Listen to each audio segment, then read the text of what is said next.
아무도 없는 방 안에서 불을 끄고 이불을 끌어당기며 소리도 내지 못하고 눈물을 흘린 적이 있습니까? 자식이 미워서가 아닙니다. 자식이 너무 걱정돼서, 자식이 너무 사랑스러워서, 그 마음을 자식은 알지 못하는 것 같아서 눈물이 억울하고 억울함이 또 서럽고 서러움이 다시 자식을 향한 원망이 되는 밤, 당신은 그 밤을 알고 있습니까? 당신은 평생 자식을 사랑했습니다. 그런데 왜 상처를 받습니까? 밥을 먹이고 학교를 보내고 아픈 밤을 함께 지새우고 내 것을 포기하면서까지 자식의 앞날을 위해 살았습니다. 그런데 자식은 전화 한 통이 없습니다. 명절에 얼굴을 비춰도 마음이 멀게 느껴집니다. 내 말을 듣는 것 같지만 듣지 않습니다. 내 걱정을 전하면 잔소리라 합니다. 사랑했는데 왜 상처입니까? 사랑이 많을수록 왜 더 아픕니까? 당신은 왜 내려놓지 못합니까? 주변에서 말합니다. 이제 자식은 자식 인생이 있으니 내려놓으세요. 당신도 압니다. 머리로는 압니다. 맞는 말인 것도 압니다. 그런데 내려놓을 수가 없습니다. 눈을 감으면 자식 얼굴이 떠오르고 밥을 먹다가도 자식이 밥은 잘 먹고 사는지 걱정이 되고 뉴스를 보다가도 혹시 자식한테 안 좋은 일이 생기는 건 아닐까 불안이 밀려옵니다. 이것이 집착입니까? 아니면 사랑입니까? 유약해서가 아닙니다. 잘못 키워서가 아닙니다. 욕심이 많아서가 아닙니다. 지금 부모이기 때문에 괴로운 것입니다. 그리고 그 괴로움은 이 세상 어느 부모도 피해갈 수 없는 가장 인간적인 고통입니다. 200년 전 조선의 한 선비도 똑같이 괴로웠습니다. 그는 자식들과 강제로 헤어져야 했습니다. 죄인이 되어 유배지로 끌려가면서 어린 자식들의 손을 놓아야 했습니다. 아비로서 아무것도 해줄 수 없었습니다. 곁에 있어 줄 수도 없었습니다. 그 선비의 이름은 정약용, 우리가 다산이라 부르는 사람입니다. 그는 극한의 고통 속에서 자식을 향한 부모의 마음이 무엇인지를 깊이 들여다보았습니다. 그 깨달음을 편지로 남겼습니다. 책으로 남겼습니다. 삶으로 증명했습니다. 오늘은 자식 때문에 마음이 힘든 분들을 위한 이야기입니다. 만약 자식 때문에 괴로우시다면 이 영상을 끝까지 보십시오. 끝에 가서 당신의 마음이 달라져 있을 것입니다. 제가 장담합니다. 영상을 시작하기 전에 한 가지만 부탁드리겠습니다. 지금 이 채널을 구독하지 않으셨다면 구독 버튼을 눌러 주십시오. 그리고 좋아요도 한번 눌러 주십시오. 자식 때문에 혼자 눈물 흘리고 계실 누군가에게 이 영상이 닿을 수 있도록 도와주십시오. 자, 이제 이야기를 시작하겠습니다. 1801년 겨울이었습니다. 한양의 새벽은 유난히 차가웠습니다. 정약용은 포졸들에게 끌려 집 밖으로 나섰습니다.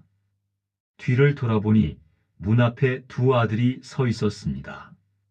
큰아들 하균은 16, 작은아들 하균은 14살이었습니다.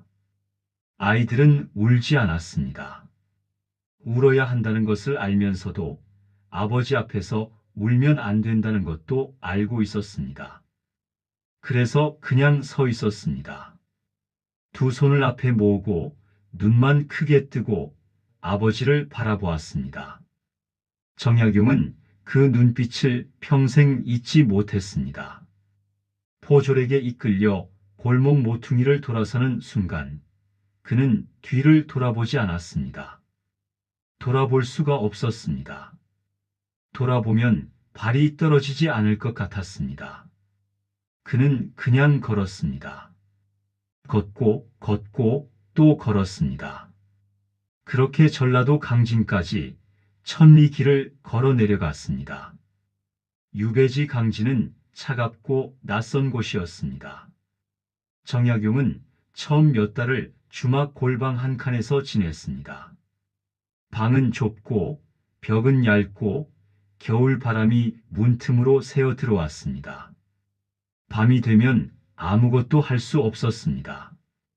책도 없고 붓도 없고 말을 걸어올 사람도 없었습니다. 그 긴 밤에 그는 자식들을 생각했습니다. 지금쯤 밥은 먹었을까? 겨울옷은 있을까? 공부는 하고 있을까? 어미 혼자서 저 두 녀석을 감당하고 있을까? 아버지가 죄인이 되었으니 자식들도 죄인의 자식이 되었습니다. 그 시대에 그것이 무엇을 의미하는지 정약용은 너무 잘 알고 있었습니다. 과거 시험도 볼 수 없고 좋은 집안과 혼인도 어렵고 사람들의 손가락질을 받으며 살아야 한다는 것을 그 생각이 들자 그는 붓을 들었습니다. 그가 아들 학연에게 보낸 편지에는 이런 말이 있었습니다. 내가 너희에게 물려줄 재산이 없다. 벼슬도 없고 땅도 없고 이름도 이제는 짐이 되었다. 그러나 내가 너희에게 줄 수 있는 것이 하나 있으니 그것은 공부다. 공부는 누가 빼앗아 갈 수 없다. 내 안에 쌓인 것은 포졸도 임금도 세월도 가져갈 수 없다. 당신은 이 편지를 읽으며 무슨 생각이 드십니까? 정약용은 지금 아들에게 공부를 강요하는 것이 아닙니다. 그는 지금 아버지로서 아무것도 해줄 수 없다는 무력감 속에서 자식에게 줄 수 있는 단 하나를 붙들고 있는 것입니다. 그것이 바로 부모의 마음입니다. 당신도 그랬을 것입니다. 자식을 위해 내 꿈을 접은 적이 있을 것입니다. 자식 학원비를 위해 내 새 옷을 포기한 적이 있을 것입니다. 자식이 아프면 내가 아픈 것보다 더 마음이 무너진 적이 있을 것입니다. 그런 자식이 당신 마음을 몰라줍니다. 당신이 기대했던 길이 아닌 방향으로 가고 있습니다. 그래서 괴롭습니다. 정약용도 괴로웠습니다. 그러나 그는 유배지의 차가운 밤 속에서 한 가지를 깨달았습니다. 부모의 괴로움은 자식 때문에 생기는 것이 아니라 부모 안에 있는 무언가 때문에 생긴다는 것을. 그 무언가가 무엇인지는 조금 이따 이야기하겠습니다. 지금은 먼저 그의 삶을 조금 더 따라가 보겠습니다. 유배 생활이 3년째로 접어들던 해였습니다. 정약용은 강진 읍내 주막을 떠나 조금 더 외진 곳으로 거처를 옮겼습니다. 제자들이 하나둘 모여들기 시작했고 그는 그곳에서 책을 읽고 글을 썼습니다. 낮에는 제자들을 가르치고 밤에는 홀로 앉아 붓을 들었습니다. 그 밤들의 절반은 아들들에게 보내는 편지였습니다. 편지는 단순한 안부가 아니었습니다. 어떻게 공부해야 하는지, 어떻게 사람을 대해야 하는지, 어떤 마음으로 하루를 살아야 하는지 아버지가 곁에서 해줄 수 없으니 편지로라도 전하려 했습니다. 그런데 어느 날 큰아들 학연에게서 답장이 왔습니다. 편지에는 이런 내용이 적혀 있었습니다. 과거 시험을 준비하고 싶다고, 아버지처럼 훌륭한 학자가 되고 싶다고, 집안의 이름을 다시 세우고 싶다고, 아버지를 닮고 싶다는 말이었습니다. 아버지를 기쁘게 해드리고 싶다는 말이었습니다. 당신이라면 이 편지를 받고 어떻게 하셨겠습니까? 기특하다 하셨겠습니까? 장하다 하셨겠습니까? 그래, 열심히 해라 응원하셨겠습니까? 정약용은 달랐습니다. 정약용은 며칠을 고민했습니다. 밥을 먹다가도 생각하고 제자를 가르치다가도 생각했습니다. 그리고 답장을 썼습니다. 그 편지의 내용은 아들이 기대했던 것과 전혀 달랐습니다. 너는 지금 아버지를 위해 훌륭해지려 하고 있다. 그러나 그것은 진짜 공부가 아니다. 남에게 보이기 위한 공부, 이름을 위한 공부, 누군가를 기쁘게 하기 위한 공부는 결국 너를 속이는 공부다. 내가 공부해야 하는 이유는 단 하나다. 내가 더 나은 사람이 되기 위해서다. 아버지를 위해서도 집안을 위해서도 아니다. 아들은 이 편지를 받고 한동안 아무 답장도 하지 않았습니다. 아버지가 기뻐할 줄 알았는데 아버지는 오히려 자신의 마음을 꿰뚫어 보았습니다. 자신도 몰랐던 자신의 속마음을 아버지를 위해, 아버지의 기대에 맞추기 위해 공부하려 했다는 것을 아버지가 먼저 알아버린 것입니다. 그것이 부끄럽고 또 놀라웠을 것입니다. 당신은 자식에게 무엇을 바랍니까? 건강하게 잘 살기를 바랍니까? 좋은 직장을 갖기를 바랍니까? 좋은 사람을 만나 행복한 가정을 이루기를 바랍니까? 당신 노후의 의지가 되어주기를 바랍니까? 이것들은 나쁜 바람이 아닙니다. 자식을 위하는 마음에서 나온 것들입니다. 그런데 정약용은 이것을 날카롭게 구분했습니다. 사랑은 자식이 자식답게 살기를 바라는 것이고, 기대는 자식이 내가 원하는 모습으로 살기를 바라는 것이다. 이 두 가지는 겉으로 보면 비슷합니다. 둘 다 자식을 위한다고 합니다. 둘 다 자식이 잘 되기를 바란다고 합니다. 그러나 결정적으로 다른 것이 하나 있습니다. 사랑은 자식이 그 기대를 채우지 못해도 흔들리지 않습니다. 그러나 기대는 자식이 그것을 채우지 못하는 순간 실망이 됩니다. 실망은 원망이 되고, 원망은 상처가 되고, 상처는 서로를 멀어지게 합니다. 당신이 자식 때문에 괴로운 것은 자식이 당신의 기대를 채워주지 못하기 때문입니다. 더 정확히 말하면 이렇습니다. 당신은 그 기대를 사랑이라고 믿었습니다. 그래서 더 아픈 것입니다. 사랑을 다 줬는데 왜 이러냐고 억울한 것입니다. 자식의 입장에서는 다를 수 있습니다. 자식은 사랑을 받은 것이 아니라 기대를 받았다고 느꼈을 수 있습니다. 그 기대가 무거웠을 수 있습니다. 그 무게가 오히려 멀어지게 만들었을 수 있습니다.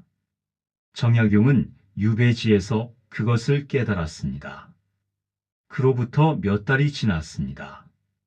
학연에게서 다시 편지가 왔습니다. 이번에는 짧았습니다. 단 몇 줄이었습니다. 아버지, 저는 그냥 저로 살겠습니다. 정약용은 그 편지를 받고 오랫동안 앉아 있었습니다. 제자들이 옆에 있었지만 아무도 말을 걸지 않았습니다. 그의 눈이 붉어져 있는 것을 보았기 때문입니다. 그는 그날 밤 일기에 이렇게 썼습니다. 아들이 마침내 자기 자신을 찾았다. 이것이 내가 아비로서 줄 수 있는 가장 큰 것이었다. 당신은 이 문장을 읽으며 어떤 마음이 드십니까? 자식이 자기 자신을 찾는 것. 자식이 부모의 기대가 아니라 자기 마음의 소리를 듣고 살아가는 것. 그것이 부모가 자식에게 줄 수 있는 가장 큰 선물이라고 정약용은 말하고 있습니다. 그런데 우리는 반대로 합니다. 자식이 내 말을 들을 때 기쁘고, 내 기대대로 살아갈 때 흐뭇하고, 내 바람대로 되어갈 때 안심합니다. 그리고 그렇지 않을 때 괴롭습니다. 그것이 사랑입니까? 아니면 내 안에 무언가입니까? 이 질문을 가슴에 품고 잠시 후 세 번째 이야기로 넘어가겠습니다. 그 이야기가 아마 오늘 이 영상에서 가장 깊은 울림을 드릴 것입니다. 끝까지 함께해 주십시오. 이 영상의 마지막 파트에 오늘 당신이 꼭 들어야 할 말이 있습니다. 강진에서 유배 생활을 한 지 5년이 지나던 해였습니다. 정약용은 그 즈음 읍내에서 조금 떨어진 귤동마을 어느 집 사랑채 거처를 마련했습니다. 제자들이 늘어났고 그는 매일 아침 그들을 가르쳤습니다. 낮에는 글을 읽고 저녁에는 마을 사람들과 이야기를 나누었습니다. 유배지였지만 삶은 계속되었습니다. 그 마을에 한 농부가 있었습니다. 이름은 기억되지 않습니다. 그냥 마을 사람들이 최서방이라 부르던 사람이었습니다. 나이는 50 중반, 허리가 굽고 손이 거칠었습니다. 평생 농사를 지었고 자식 셋을 키웠습니다. 정약용은 그를 자주 마주쳤습니다. 아침에 우물가에서 저녁에 마을 어귀에서. 그런데 이상한 것이 있었습니다. 최서방의 얼굴이 항상 어두웠습니다. 농사가 잘 안 되는 것도 아니었습니다. 건강도 나쁘지 않았습니다. 그런데 그 사람 얼굴에는 늘 무거운 무언가가 드리워져 있었습니다. 한숨을 자주 쉬었고 혼자 있을 때면 먼 곳을 멍하니 바라보곤 했습니다. 정약용이 어느 날 그에게 물었습니다. 무슨 근심이 있으십니까? 소제목 아버지의 근심. 최서방은 처음에는 말을 아꼈습니다. 그러다 정약용이 거듭 묻자 천천히 입을 열었습니다. 큰아들 이야기였습니다. 큰아들은 어릴 때부터 영리했습니다. 마을에서 제일 똑똑한 아이였습니다. 최서방은 그 아들만 보면 가슴이 뿌듯했습니다. 이 아이는 다르다고, 이 아이는 우리 집안을 일으킬 것이라고 그렇게 믿었습니다. 논 한 떼기를 팔아 서당에 보냈습니다. 먹을 것을 아껴가며 책을 사줬습니다. 아들이 공부할 때는 아무도 방해하지 못하게 했습니다. 그런데 아들은 18이 되던 해에 서당을 그만두었습니다. 공부가 싫다고 했습니다. 농사를 짓겠다고 했습니다. 그냥 이 마을에서 살겠다고 했습니다. 최서방은 그날 아들에게 심한 말을 했습니다. 어떤 말이었는지는 차마 입에 담지 못하겠다고 했습니다. 그 말을 듣고 아들은 집을 나갔습니다. 그리고 지금까지 10년이 넘도록 왕래가 없었습니다. 아들이 어디서 사는지는 압니다. 이웃마을에서 농사를 짓고 산다고 합니다. 잘 산다고도 합니다. 그런데 아버지 집에는 오지 않습니다. 아버지도 찾아가지 못합니다. 최서방은 말을 마치고 고개를 떨궜습니다. 내가 그 아이를 망쳤습니다. 정약용은 그 말을 듣고 한참을 침묵했습니다. 마을 어귀에 저녁 바람이 불었습니다. 멀리서 소 울음소리가 들렸습니다. 두 사람은 그냥 나란히 앉아 있었습니다. 그리고 정약용이 천천히 입을 열었습니다. 당신은 아들을 망친 것이 아닙니다. 최서방이 고개를 들었습니다. 당신은 아들에게 당신의 꿈을 심었습니다. 당신이 이루지 못한 것, 당신이 되고 싶었던 것, 당신이 원했던 삶을, 그것을 아들에게 심고 아들이 그 꿈대로 자라주기를 바랐습니다. 그런데 아들은 당신의 꿈이 아니라 자신의 삶을 선택했습니다. 당신이 화가 난 것은 아들이 잘못된 길을 가서가 아닙니다. 당신의 꿈이 거절당한 것이 아프기 때문입니다. 최서방의 눈이 흔들렸습니다. 정약용이 계속했습니다. 자식은 부모의 꿈을 이어받기 위해 태어난 것이 아닙니다. 자식은 자식의 삶을 살기 위해 태어난 것입니다. 그것을 인정하는 순간 당신의 근심은 절반이 사라질 것입니다. 당신은 지금 이 이야기를 들으며 어떤 마음이 드십니까? 혹시 최서방이 낯설지 않습니까? 혹시 그 마음이 조금은 익숙하지 않습니까? 정약용은 이 일을 겪고 난 후 오랫동안 인간의 마음을 들여다보았습니다. 부모가 자식에게 집착하는 이유가 무엇인지, 사랑이 왜 고통이 되는지, 내려놓으라는 말을 알면서도 왜 내려놓지 못하는지, 그리고 그는 이렇게 기록했습니다. 사람이 자식에게 집착하는 것은 자식을 사랑하기 때문만이 아니다. 자식 안에서 자신을 보기 때문이다. 자식의 성공에서 자신의 가치를 확인하고 자식의 실패에서 자신의 허물을 본다. 그러니 자식 때문에 괴로운 것이 아니라 자식을 통해 자신을 보는 것이 괴로운 것이다. 이 말이 가슴에 꽂히십니까? 당신이 자식 때문에 괴로운 진짜 이유가 여기에 있습니다. 자식이 잘 되면 내가 잘 키운 것 같고 자식이 힘들면 내가 못한 것 같습니다. 자식이 남들보다 앞서면 뿌듯하고 자식이 남들보다 뒤처지면 부끄럽습니다. 자식의 삶이 곧 나의 성적표처럼 느껴집니다. 그것이 집착입니다. 그리고 그 집착은 나쁜 마음에서 오는 것이 아닙니다. 자식을 너무 사랑했기 때문에 자식과 나를 분리하지 못한 채 살아왔기 때문에 생긴 것입니다. 수십 년을 그렇게 살았으니 그것이 당연한 것처럼 느껴지는 것입니다. 그러나 정약용은 말합니다. 자식은 당신의 일부가 아닙니다. 자식은 당신을 통해 세상에 왔지만 당신의 것이 아닙니다. 정약용과 헤어진 뒤 최서방은 집으로 돌아갔습니다. 그날 밤 그가 무엇을 했는지 기록은 없습니다. 잠을 잤는지 울었는지 그냥 천장을 바라보았는지 알 수 없습니다.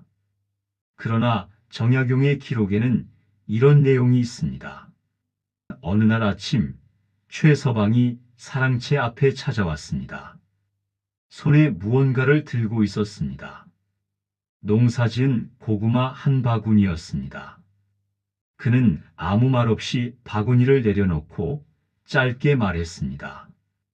아들한테 다녀왔습니다. 그게 전부였습니다. 그러나 정약용은 그 네 글자에서 모든 것을 읽었다고 했습니다. 그 사람의 얼굴이 처음으로 환해져 있었다고, 당신에게도 그 환한 얼굴이 찾아올 수 있습니다. 그러기 위해 무엇을 해야 하는지 이제 본격적으로 이야기할 시간이 되었습니다. 이제 그 이야기들이 당신 삶에서 어떤 의미인지, 그리고 오늘부터 당신이 무엇을 바꿀 수 있는지 깨달은 파트로 넘어가겠습니다. 이 영상에서 가장 중요한 핵심 부분입니다. 잘 듣고 깨달으시면 더 이상 자식 때문에 힘들지 않게 됩니다. 지금까지 세 가지 이야기를 들으셨습니다.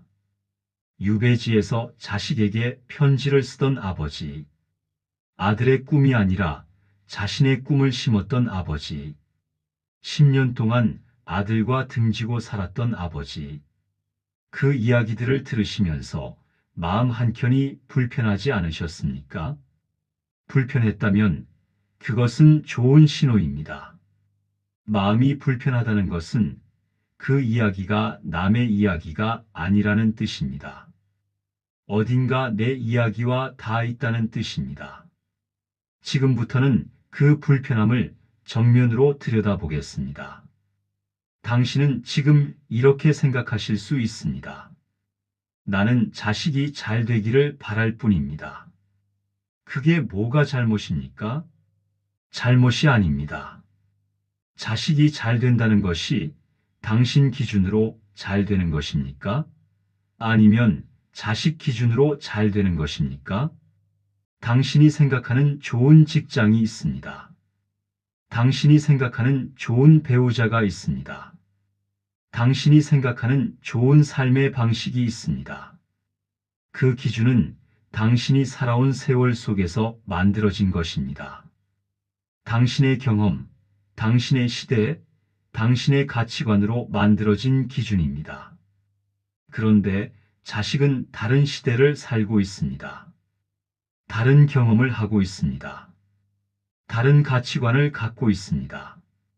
그러니 자식이 당신의 기준에 맞지 않는 것은 자식이 잘못된 것이 아니라 그냥 다른 것입니다. 그런데 우리는 다른 것을 틀린 것으로 봅니다. 자식이 내 생각과 다른 선택을 하면 저 아이가 왜 저러나 싶습니다. 내가 틀렸나 싶기도 하고 자식이 틀렸나 싶기도 합니다. 그 혼란이 불안이 되고 불안이 잔소리가 되고 잔소리가 갈등이 됩니다. 정약용은 이것을 이렇게 표현했습니다. 부모의 괴로움은 자식이 만들어주는 것이 아니다. 부모가 스스로 만들어내는 것이다. 자식에게 씌워놓은 틀이 있고 자식이 그 틀에 맞지 않을 때 괴로움이 생긴다. 틀을 없애면 괴로움도 없어진다. 당신 안에 자식에 대한 틀이 있습니까? 이래야 한다. 저래야 한다. 이 나이에는 이 정도는 되어야 한다. 그 틀이 얼마나 단단합니까? 그 틀이 단단할수록 당신의 괴로움도 깊어집니다. 여기서 더 깊이 들어가겠습니다. 당신은 그 틀을 사랑이라고 불렀을 것입니다. 다 너를 위해서 하는 말이야. 이게 다 너 잘 되라고 하는 거야. 내가 살아봤더니 이 길이 맞더라. 이 말들 낯설지 않으십니까? 이 말들은 거짓이 아닙니다. 진심입니다. 정말로 자식을 위한다고 생각하면서 하는 말들입니다. 그런데 자식은 이 말을 들을 때 어떤 느낌을 받을까요? 자식은 이 말을 들으면서 사랑받는다는 느낌보다 내가 부족하다는 느낌을 더 많이 받을 수 있습니다.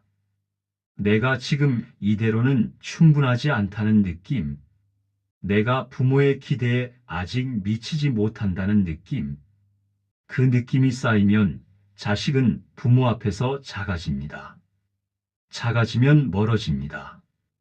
이것이 기대가 사랑으로 착각되는 방식입니다. 보내는 사람은 사랑을 보냈는데 받는 사람은 압박을 받습니다. 보내는 사람은 걱정을 전했는데 받는 사람은 불신을 느낍니다. 보내는 사람은 경험을 나눴는데 받는 사람은 통제를 경험합니다. 그래서 자식이 멀어집니다. 그래서 전화가 뜸해집니다. 그래서 명절에 와도 마음이 닫혀 있습니다. 당신이 더 많이 사랑할수록 자식은 더 멀어지는 이 역설. 정약용은 이것을 이렇게 말했습니다. 사랑은 상대가 받을 수 있는 방식으로 전해질 때 비로소 사랑이 된다. 아무리 뜨거운 마음이라도 상대가 받지 못하면 그것은 사랑이 아니라 나의 감정일 뿐이다. 이 말이 아프게 느껴지십니까? 아프다면 그것은 이 말이 진실이기 때문입니다. 당신의 사랑이 자식에게 제대로 닿고 있습니까? 당신이 사랑을 표현하는 방식이 자식이 받을 수 있는 방식입니까? 이것을 한 번도 생각해 본 적 없으셨다면 오늘이 그 처음이 되어도 좋습니다. 당신은 왜 자식을 놓아주지 못합니까? 자식이 걱정돼서입니까? 물론입니다. 그것도 맞습니다. 그런데 그것만이 아닙니다. 솔직하게 들여다보면 이런 마음도 있습니다. 자식이 내 곁을 떠나면 나는 무엇이 됩니까? 평생을 부모로 살았습니다. 자식을 위해 살았습니다. 자식이 내 삶의 중심이었습니다. 그런데 그 자식이 내 곁에서 멀어지고 내 말을 듣지 않고 자기 삶을 살아간다면 나는 무엇을 위해 존재합니까? 이 질문이 무섭습니다. 그래서 놓아주지 못합니다. 자식을 붙들고 있는 것이 자식을 위해서이기도 하지만 동시에 나 자신을 위해서이기도 합니다. 자식을 걱정하는 것이 내 존재의 이유가 되어버렸기 때문입니다. 정약용은 유배지에서 이 마음을 정확하게 들여다보았습니다. 그는 자식과 떨어져 있으면서 처음으로 자식 없이 자신을 바라보았습니다. 아버지이기 이전의 한 인간으로서 자신을 마주했습니다. 자식이 잘 되기를 바란다는 말 속에 나의 체면이 얼마나 많이 섞여 있었는가. 당신은 이 말을 인정할 수 있습니까? 인정하기 어려울 수 있습니다.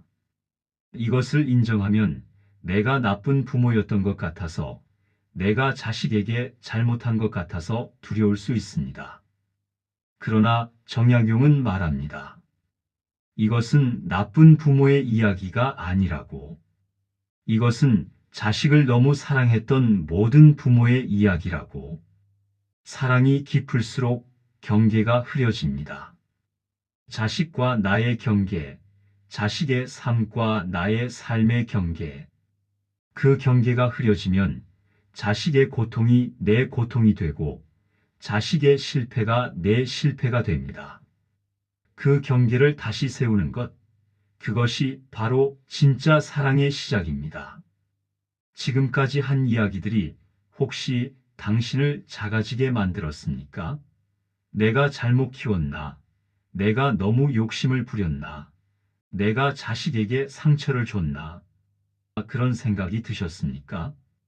당신은 최선을 다했습니다. 당신이 받은 사랑의 방식으로 할 수 있는 모든 것을 했습니다. 이제 필요한 것은 자책이 아니라 변화입니다. 작은 변화 하나가 관계를 바꿀 수 있습니다. 이제 실천 방법을 구체적으로 이야기하겠습니다. 집중해 주시기 바랍니다. 잘 듣고 실천해 보시면 자식과의 관계가 좋아질 수 있습니다. 정약용은 평생 한 가지를 강조했습니다. 아는 것으로 끝나면 아무것도 바뀌지 않는다고. 삶 속에서 실천되지 않는 깨달음은 그냥 머릿속을 스쳐 지나가는 바람일 뿐이라고. 그는 유배지에서 18년 동안 500권이 넘는 책을 썼습니다. 그 방대한 학문의 핵심은 단 하나였습니다. 실제로 쓸 수 있어야 한다. 오늘 이 영상도 마찬가지입니다. 감동으로 끝나면 안 됩니다. 눈물을 흘리고 끄면 안 됩니다. 한 가지라도 삶으로 가져가셔야 합니다. 지금부터 드리는 3가지 실천 방법은 어렵지 않습니다. 돈이 들지 않습니다. 특별한 준비가 필요하지 않습니다. 바로 할 수 있는 것들입니다. 첫 번째 실천 방법입니다. 당신은 자식에게 전화를 걸 때 어떻게 시작하십니까? 밥은 먹었어? 요즘 어떻게 지내? 여기까지는 괜찮습니다. 그런데 그 다음이 문제입니다. 그래서 그 일은 어떻게 됐어? 그 사람이랑은 잘 되고 있어? 이제 그 부분은 좀 신경 써야 하지 않겠어? 이 말들이 자식에게는 어떻게 들립니까? 걱정으로 들릴 수도 있습니다. 그러나 많은 경우 감시로 들립니다. 점검으로 들립니다. 아직도 나를 어린아이 취급한다는 느낌으로 들립니다. 그래서 자식은 전화를 받기 부담스러워합니다. 받으면 또 무슨 말이 나올까 긴장합니다. 오늘부터 딱 한 가지만 바꿔보시기 바랍니다. 자식에게 연락할 때 첫 마디를 이렇게 시작해보는 겁니다. 그냥 목소리 듣고 싶어서 전화했어. 이 한마디입니다. 이 말 뒤에는 아무것도 붙이지 않아도 됩니다. 잔소리도 걱정도 조언도 필요 없습니다. 그냥 목소리 듣고 싶었다는 그 말 하나가 자식의 마음을 열어줍니다. 자식은 이 말을 들으면 느낍니다. 나를 점검하러 전화한 게 아니구나. 나라는 사람이 보고 싶었구나. 나의 성과가 아니라 나 자체가 필요한 거구나. 그 느낌이 관계를 바꿉니다. 정약용이 유배지에서 아들에게 보낸 편지 중에 이런 것이 있습니다. 짧은 편지였습니다. 내용은 이것이 전부였습니다. 오늘 아침 안개가 짙더구나. 너희도 안개를 보았느냐? 아비는 그 안개 속에서 너희 얼굴을 떠올렸다. 학문도 없습니다. 교훈도 없습니다. 잔소리도 없습니다. 그냥 안개를 보면서 자식이 생각났다는 것. 그것만으로도 편지를 썼습니다. 그 편지를 받은 아들은 어떤 느낌이었을까요? 아버지가 나를 사랑한다는 것을 머리가 아니라 가슴으로 느꼈을 것입니다. 오늘 저녁 자식에게 그런 연락 한 통 해보십시오. 아무 이유 없이 그냥 생각났다고, 그냥 목소리 듣고 싶었다고. 그것으로 충분합니다. 두 번째 실천 방법입니다. 자식을 이렇게 바라봅니다. 자식 생각이 날 때 눈을 감고 자식의 얼굴을 떠올려 보시기 바랍니다. 무슨 생각이 먼저 떠오르십니까? 걱정이 옵니다. 요즘 힘들어 보이던데 그 일은 잘 되고 있는지, 저 성격에 직장에서 잘 버티고 있는지, 빚은 없는지, 건강은 괜찮은지. 자식 얼굴을 떠올리면 자동으로 걱정 목록이 펼쳐집니다. 그 걱정 목록을 잠시 내려놓고 다르게 바라보십시오. 자식이 처음 태어나던 날을 떠올려 보십시오. 그 작은 손, 그 작은 발, 그 눈을 처음 떴을 때의 표정. 그때 당신이 느꼈던 것이 무엇입니까? 그것이 사랑의 원래 모습입니다. 아무것도 바라지 않았습니다. 그냥 살아있는 것만으로 충분했습니다. 건강하게 숨 쉬는 것만으로도 감사했습니다. 아무 조건이 없었습니다. 그 마음으로 자식을 바라보십시오. 지금 자식이 어떤 상황에 있든 어떤 선택을 하고 있든 일단 그 사람이 살아있다는 것. 오늘도 어딘가에서 숨 쉬고 밥 먹고 하루를 살아가고 있다는 것. 그것만으로 충분하다고 생각하는 겁니다. 정약용은 유배지에서 자식들이 보고 싶을 때 이렇게 했습니다. 마당에 나가 하늘을 바라보았습니다. 그리고 생각했습니다. 저 하늘은 한양에서도 보이겠지. 아이들도 저 하늘을 보고 있겠지. 같은 하늘 아래 살아있으니 그것으로 되었다고. 그는 자식의 삶을 통제하려 하지 않았습니다. 자식이 살아있다는 것, 그것을 감사하는 것으로 마음을 다스렸습니다. 저 하늘 아래 내 자식이 살아있다고. 그것으로 오늘은 충분하다고. 이렇게 생각해 보시기 바랍니다. 세 번째 실천 방법입니다. 자식 생각에 마음이 올라올 때가 있습니다. 걱정이 밀려오고 불안이 커지고 억울함이 올라오고 서러움이 차오르는 그 순간, 가슴이 답답하고 눈물이 나오려 하고 전화를 해야 할 것 같은 충동이 드는 그 순간, 그 순간에 이것을 해보십시오. 먼저 하던 것을 멈추십시오. 그 자리에 앉으십시오. 그리고 종이 한 장을 꺼내십시오. 펜을 드십시오. 그 종이에 자식의 이름을 씁니다. 이름만 씁니다. 그리고 그 이름 아래에 딱 한 문장만 씁니다. 나는 내가 내 삶을 살기를 바란다. 이 문장을 쓰는 것이 처음에는 어색할 수 있습니다. 억지스러울 수 있습니다. 솔직히 그 마음이 아닐 수도 있습니다. 그래도 씁니다. 한 번, 2번, 3번 천천히 씁니다. 쓰면서 그 의미를 생각합니다. 나는 내가 내 기대대로 살기를 바라는 것이 아니라 내가 내 마음이 이끄는 곳으로 살기를 바란다고. 그 길이 내 눈에 불안해 보여도 내가 선택한 길이라면 그것을 믿겠다고. 내가 행복한 것이 나의 행복이지 내가 원하는 것을 내가 이루는 것이 나의 행복이 아니라고. 이 문장을 쓰고 나면 마음이 조금 달라져 있습니다. 완전히 사라지지는 않습니다. 걱정이 없어지지는 않습니다. 그러나 그 걱정의 성질이 조금 바뀝니다. 집착의 걱정에서 사랑의 걱정으로. 정약용은 이런 말을 남겼습니다. 마음이 흔들릴 때 붓을 드는 것은 흔들리는 마음을 글 위에 내려놓기 위함이다.